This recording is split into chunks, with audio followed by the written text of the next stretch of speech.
चाहता हूं कि पुलिस को आप दलाली का अड्डा मत बनाइए, थाने को दलाली का अड्डा मत बनाइए। और दिनेशपुर में जो नशे का कारोबार है बहुत ज्यादा फल रहा है। पुलिस के बारे में कहावत है दादा कि पुलिस अगर अपना काम पूरी ईमानदारी से कर ले तो मंदिर के सामने जूता भी चोरी नहीं होता। बिल्कुल सही कहा। तो कितने लोग यातायात नियम की पालन करते हैं? रुद्रपुर में आधी गाड़ियों में, खासकर थार में ब्लैक शीशा लगा हुआ है। एग्जैक्ट बात करता हूं कि आपने ब्लैक शीशा लगा हुआ है। आपने जितनी भी ब्लैक कलर की गाड़ियां होंगी उनके सारे शीशे जेड ब्लैक है और कोई ऐसी गाड़ी नहीं होगी ब्लैक कलर की जिस पर पुलिस हाथ देकर रोकता है, क्योंकि वो इतने रसूखदार लोग, क्योंकि वो पूंजीपति लोग हैं, वो पुलिस को खरीदने की औकात रखते हैं। बात नहीं, जाहिर है कि अरविंद पांडे जो हमारे क्षेत्रीय विधायक हैं, उनकी पुष्कर सिंह धामी से 36 का आंकड़ा है। आप कह सकते हैं। मैं बिल्कुल बता रहा हूं, अब क्योंकि आपका ये बेबाक चर्चा है तो मैं किसी बेबाकी से बोलूंगा।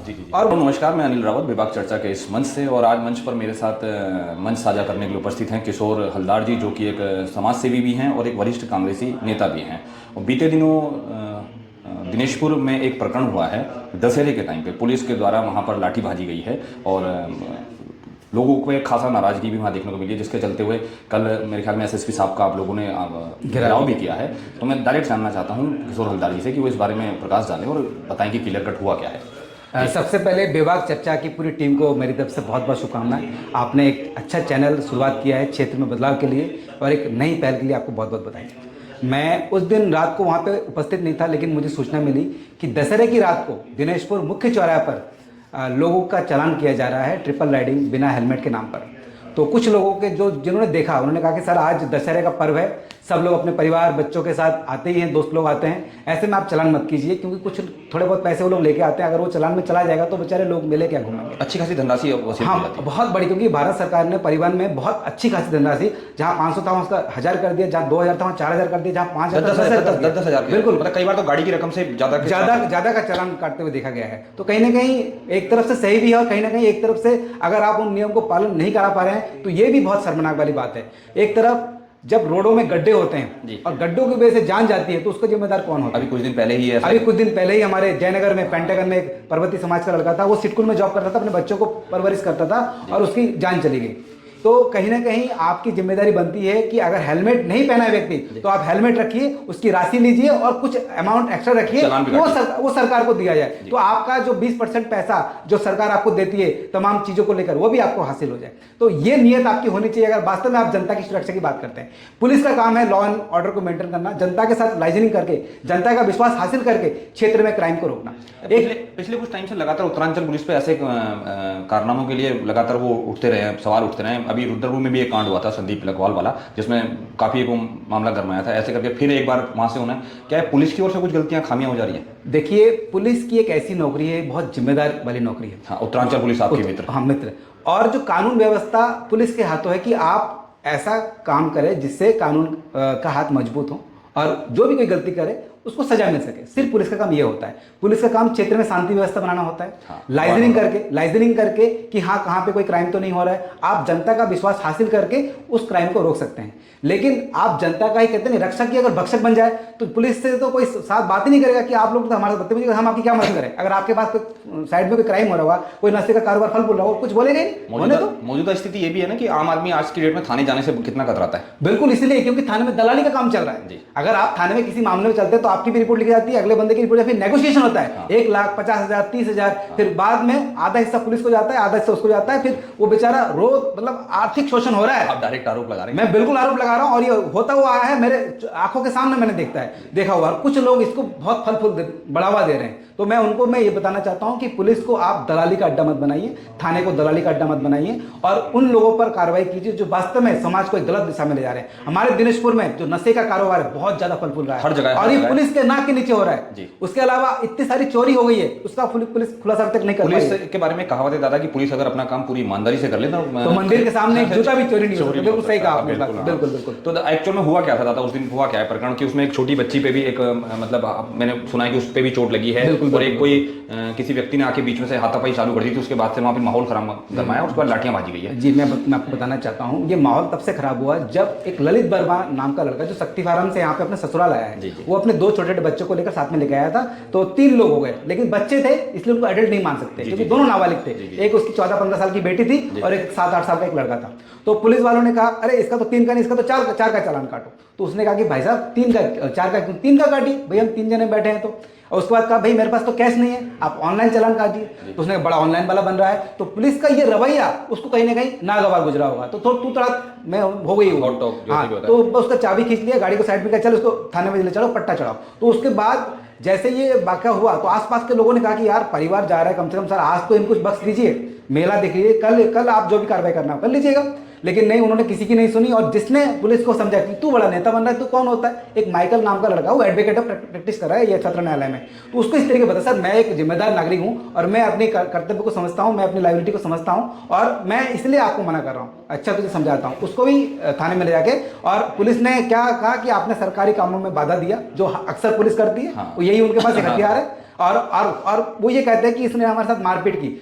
अगर वहाँ के आसपास से सीसीटीवी चल रहे हैं तो आप उसकी जांच कीजिए, सीसीटीवी में साफ आ जाएगा किसने किसके साथ मारपीट की कि नहीं। हम कहते हैं जो भी दोषी हैं उसके खिलाफ कार्रवाई कीजिए, लेकिन आप बेवजह इस क्षेत्र के माहौल को, एक पूजा के माहौल को आपने खराब करने का प्रयास किया। हिंदुओं के त्योहार में बात हुई है। देखिए बात हिंदू की त्योहार नहीं, अगर मैं तो टारगेट करूंगा सर जी इसको, क्योंकि दशहरा है, देखिए पूरे बात साल भर सबसे बड़ा त्योहार है। बात जनता की सुरक्षा की है, जनता के इमोशंस की है, जनता की भावना की है। चाहे त्योहार किसी भी जाति का हो, किसी समाज का हो, लोग खुशी मनाने के लिए आते हैं, बिल्कुल एग्जैक्ट, खुशी मनाने के लिए आते हैं। तो पुलिस को एक नागरिकता और एक जिम्मेदार मानवीयता पहलू, जिसे कहते हैं ह्यूमन वैल्यूज, आप उस चीज को समझते हुए उस व्यक्ति को उस दिन क्षमा कर देना चाहिए था, या उनको हिदायत देना चाहिए था कि भाई साहब आप जो ये कर रहे हैं गलत कर रहे हैं, ऐसा नहीं करना चाहिए। अक्सर आपने देखा होगा साइलेंसर, रेट्रो साइलेंसर पूरा मतलब जोर से चलाया जाता है, उस पर कितनी बार कार्रवाई होती है, नहीं होती है ना।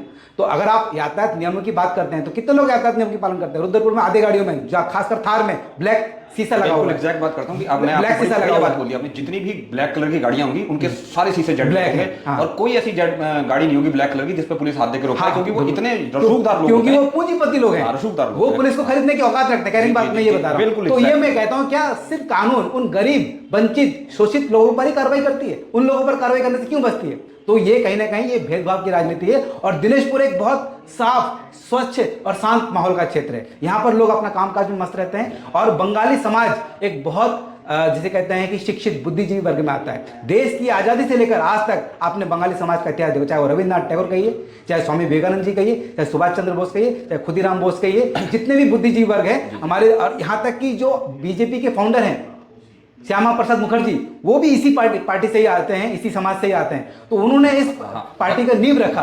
तो कहीं ना कहीं एक तरफ आप हिंदुत्व की बात करते हैं और हिंदू समाज कहीं ना कहीं आप ही के इन सब चीज से प्रताड़ित है, शोषित है। दादा मैं मतलब शायद हम मुद्दे से भटक जाएंगे, लाठीचार्ज की स्थिति कैसे बन पाई? हाँ, जब वहां पर कम से कम 150 से 200 गाड़ियां थी, किसी का चालान ऑनलाइन काटा है वो रिकॉर्ड में है, और जिसका पैसा ले दे के किया है वो भी गाड़ी वहां मौजूद है। तो इतने सारे लोग वहां मौजूद थे, और वास्तव में अगर ऐसे टाइम में चालान की कार्रवाई होगी तो लोगों में तो उसका गुबार होगा ही होगा। जो लोग पीड़ित थे वो उसी बीच में पुलिस के साथ थोड़ी सी हाथापाई हो गई, इसको मैं कह सकता हूं कि ये हुआ होगा। वहां पे मैं मौजूद नहीं था, लेकिन ये हुआ होगा।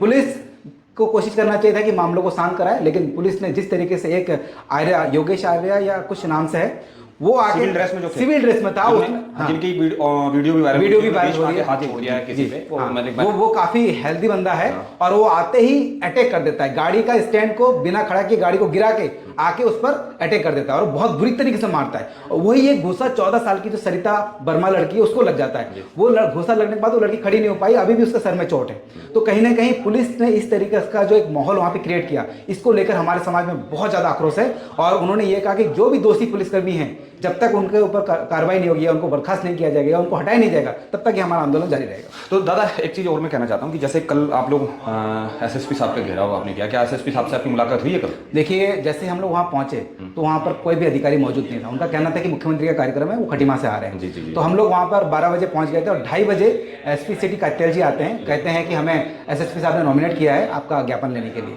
तो उन्होंने कोई आश्वासन भी नहीं दिया, उन्होंने कहा है कि ऐसा कुछ भी हुआ होगा, 8 चालान हुए हैं, उनका कहना यह है, और हम चालान के लिए मना नहीं कर सकते हैं। लेकिन उनका जो आंसर था वो गोलमोल था, उन्होंने कोई स्पष्ट आंसर नहीं दिया। लेकिन हम उनसे ये कहना चाहते हैं कि अगर पुलिस इस तरीके का कार्रवाई कर रही है और आप उनका संरक्षण दे रहे हैं, तो कहीं ना कहीं भविष्य में ऐसे कार्रवाई पुलिस करेगी। इसलिए मैं उनसे ये संदेश देना चाहता हूं, क्योंकि हमारे मणिकांत मिश्रा जी आए हैं, बहुत ही सुलझे हुए हैं, वो भावनाओं को समझते हैं, मामला संवेदनशील है। मैंने एसएसपी साहब का कार्यकाल जितना अभी तक देखा है, मेरे को बहुत मतलब वो बहुत अटैकिंग मोड पे लगे हैं। बाकी हमारे शहर पे भी काम करते हैं, और पिछले कुछ टाइम से पुलिस की जो भूमिका जो थोड़ा सा नेगेटिविटी के तौर पे जा रही थी, वो उन्होंने बड़ा उस तरह को रखा। मैं पूरी उम्मीद करता हूँ कि एक सही डिसीजन ले पाएंगे। हमें पूरा विश्वास है मणिकांत मिश्रा जी पे कि तो वो कल का जो आंदोलन आप लोगों ने किया है, इसमें आप सबके लोग थे, तो क्या ये आपके पूरे बंगाली समुदाय का एक वो आंदोलन था या फिर पार्टी बेस्ड कुछ लोग थे? क्योंकि उसमें अखबार में जो कटिंग छपी है, जहां भी खबर छपी है, जो भी हम तक आई है, उसमें स्पेशली आप ही लोगों के, आप ही की पार्टी के नेताओं का ज्यादा नाम आया, अदरवाइज ना लें। देखिए मैं आपको बताता हूँ, क्योंकि इस समय सत्ता में बीजेपी है जी,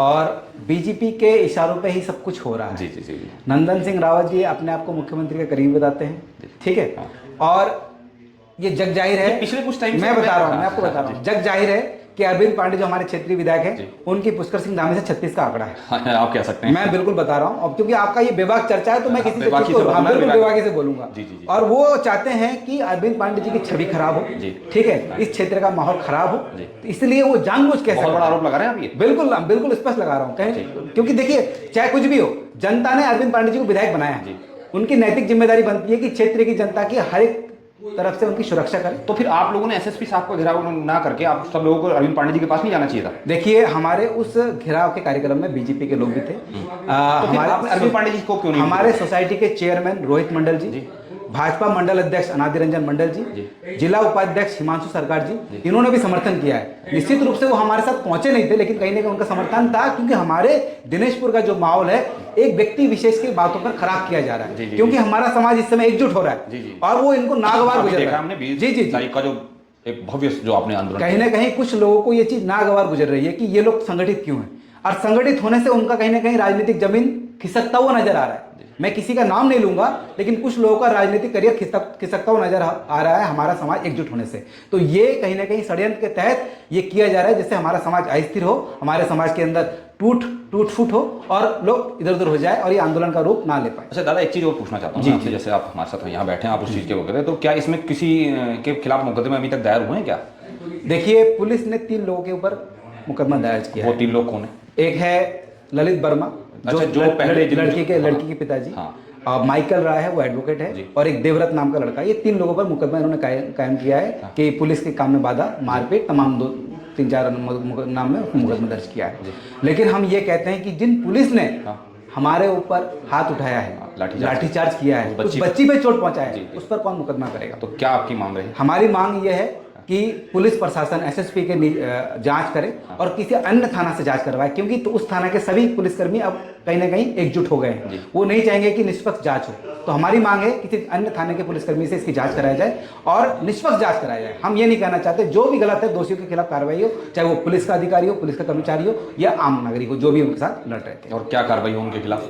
देखिए हमारी तो ये मांग है कि अभी जैसा एक माहौल क्रिएट हो गया कि पुलिस के और जनता के बीच में एक खट्टापन जो आ गया है, अगर ये रहेगा तो हम इससे किसी भी न्याय की उम्मीद नहीं कर सकते। देखिए पुलिस की कार्रवाई में सबसे पहले एक बड़ा आसान काम होता है कि लाइन हाजिर करवा देना। हाँ। और हर बार पुलिस वाले भी जानते हैं कि लाइन हाजिर होकर फिर उनका ट्रांसफर कहीं और हो जाता है, फिर वो अगले जगह जाके फिर यही कार्रवाई होगी। तो अगर ऐसे ही चलता रहेगा तो फिर माहौल भी नहीं सुधरता ना। दूसरी बात, एक बात बताऊं, हमारे दिनेशपुर में इससे पहले बहुत सारे अधिकारी आए, चाहे अनिल उपाध्याय कहिए, चाहे फरत्याल जी कहिए, चाहे अनिल जोशी जी कहिए। इससे ठीक पहले अनिल जोशी जी का कार्यकाल था मात्र 2 महीने का, जबकि एक थाने में पुलिसकर्मी का मिनिमम कार्यकाल 2 साल का होता है। मैं पूछना चाहूंगा, वो अनिल जोशी जी इतने ईमानदार व्यक्ति थे, किसी भी व्यक्ति का सम्मान करते थे, जो भी उसके थाने में जाते थे तो दोनों पक्षों की बात को सुनते थे और एक अच्छा सा उपाय देते थे। उनको पहले नहीं कहते थे कि आप मुकदमा करो, क्योंकि मुकदमा करने से एक परिवार कहीं ना कहीं परेशान हो जाता है, वो अपना काम काज छोड़ के कोर्ट कचहरी जाएगा, तमाम मुद्दों को करेगा।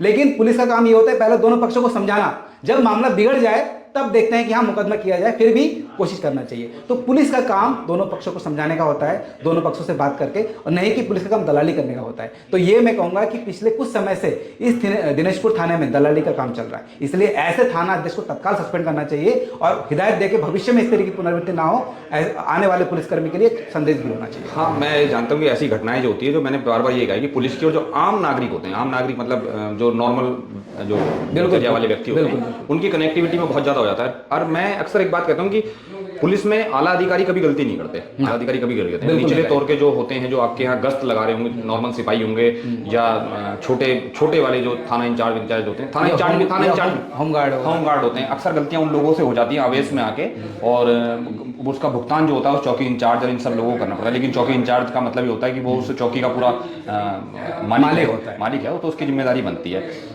तो अब ये सब था दादा। अब देखिए, इसमें अब अगर थाना अध्यक्ष ही ऐसी कार्रवाई करे जी। तो जो अधीनस्थ लोग हैं उनका तो हौसला बुलंद होगा। जी, जब जी, थाना हाँ, हाँ। थप्पड़ मार रहा है उसको तो उनका तो हौसला, वो गुस्सा मारेगा, वो थप्पड़ मारे तो गुस्सा मारेगा, डंडा चलाएगा। और इसी बीच में जबकि कल एक घटना और वहाँ हुई है आपके यहाँ, वो गोलीकांड जो हुआ है, तो उस मामले में मैंने सुना है कि एसएसपी साहब ने वहाँ जाके संज्ञान लिया है। तो क्या एसएसपी साहब से आप लोगों की इस बारे में मुलाकात अभी तक नहीं हो पाई है, या किसी की वार्ता अभी तक नहीं हो पाई? देखिए, इस समय जो गुंडे हैं या जो असामाजिक तत्व, उनके हौसले बुलंद हैं। कानून का नाम उन पर बिल्कुल डर नहीं है। हाँ, क्यों? बिल्कुल। क्योंकि वो जानते हैं कि अगर मेरे पास पैसा लाइसेंस है, है। मेरे पास पैसा है तो मैं हर एक चीज को, यहाँ तक कि जो कानून है उसमें भी संशोधन करा लूंगा, जो धाराएं हैं वो भी हटा लूंगा।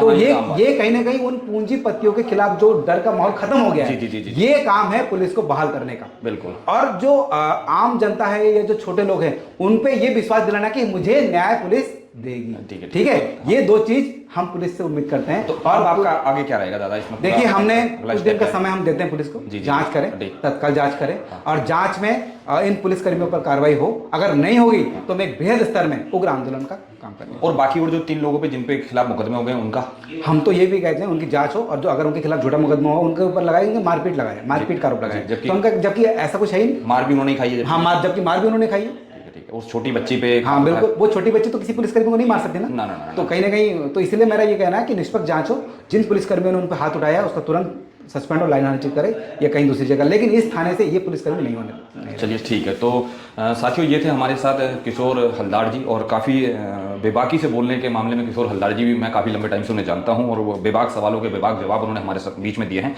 और उम्मीद करता हूं कि ऐसे ही और टॉपिक पर हम आपसे आगे भी मिलते रहेंगे। तब तक के लिए हमारे इस पेज के साथ बने रहिएगा, बेबाक चर्चा के साथ। तब तक आप स्वस्थ रहिए, और जय हिंद, जय भारत, वंदे मातरम।